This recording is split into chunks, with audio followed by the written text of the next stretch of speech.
In this video, I will show you how to change the internal battery in this Chrysler 300 key fob.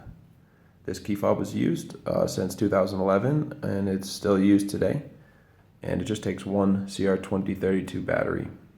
You can get one of these batteries on Amazon. I have left a link down in the description to pick one up for just a couple of bucks, and then you could follow along with the video and do it yourself. Super easy. Just start by removing your internal key. Find this keyhole and the slot beneath it. Take a flathead screwdriver or a coin, whatever you have that can fit in there.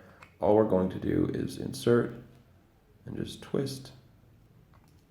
Twisting until we feel this start to come apart. And then what I like to do is go in that opening that we just made and go down twisting like that.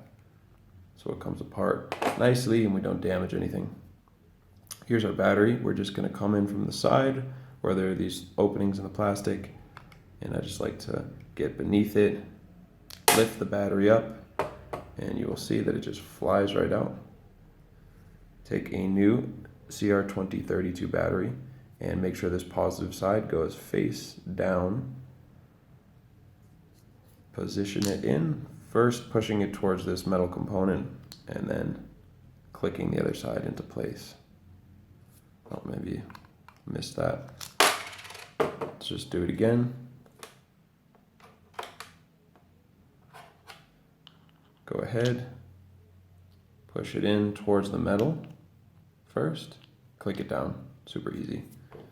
Now just reattach the two halves. Click it back together. You will need to kind of squeeze it pretty hard just to make sure that there's no opening in that seam there.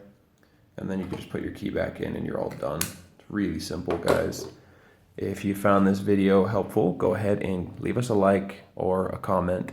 And for more information on changing the batteries of key fobs from any maker model, check out our other YouTube videos or go to fobbattery.com. Thank you so much for watching.